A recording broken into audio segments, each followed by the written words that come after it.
Lamina Ya, 5 gitu ya. aku kami 2005. 2005.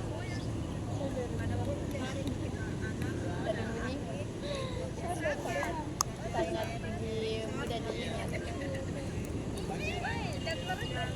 Baik, bismillahirrahmanirrahim. Assalamualaikum warahmatullahi wabarakatuh. Waalaikumsalam warahmatullahi wabarakatuh. Perkenalkan, nama saya Sri Rahma Yunita sebagai pemateri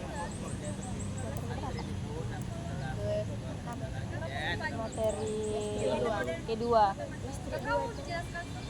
Di sini saya akan menjelaskan materi tentang teori pendekatan holistik dalam perkembangan anak serta pengaruh lingkungan dan pola asuh.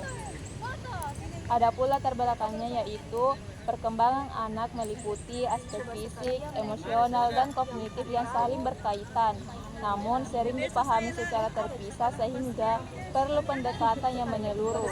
Selain itu, lingkungan dan pola asuh orang tua juga berpengaruh dalam membentuk perilaku dan kemampuan anak. Oleh karena itu, penting memahami perkembangan anak melalui teori serta faktor yang mempengaruhi agar berkembang secara optimal. Perkembangan anak adalah proses perubahan yang terjadi secara bertahap dalam diri anak yang meliputi aspek fisik, emosional, dan kognitif. Ketiga aspek ini saling berkaitan dan tidak dapat dipisahkan karena bersama-sama membentuk kemampuan serta kepribadian anak. Perkembangan fisik merupakan perubahan pada tubuh anak yang meliputi pertumbuhan dan kemampuan gerak. Perkembangan emosional dan kognitif. Perkembangan emosional adalah kemampuan anak dalam mengenali, mengekspresikan, dan mengontrol emosi yang dipengaruhi oleh lingkungan dan interaksi sosial, terutama keluarga. Teori perkembangan anak.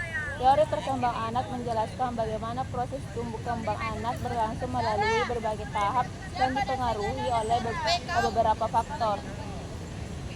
Teori perkembangan anak menurut para ahli. Jean Piaget menjelaskan bahwa anak secara aktif membangun pengetahuan melalui interaksi dan lingkungan. Perkembangan kognitif terjadi secara bertahap melalui beberapa tahap, di mana setiap tahap menunjukkan cara berpikir yang berbeda. Teori Erik Erikson menjelaskan bahwa perkembangan manusia berlangsung melalui dengan tahap psikososial, di mana setiap tahap memiliki tugas atau krisis yang harus diselesaikan. Teori Lev Vygotsky menekankan bahwa perkembangan anak sangat dipengaruhi oleh interaksi sosial dan budaya. Konsep utamanya adalah set of proximal development, yaitu kemampuan yang dapat dicapai anak dengan bantuan orang lain. Selanjutnya yaitu pengaruh lingkungan dan pola asuh. Lingkungan dan pola asuh memiliki peran penting dalam perkembangan anak. Lingkungan keluarga, sekolah, dan masyarakat memberikan pengaruh terhadap perilaku dan kemampuan sosial dan perkembangan kognitif anak.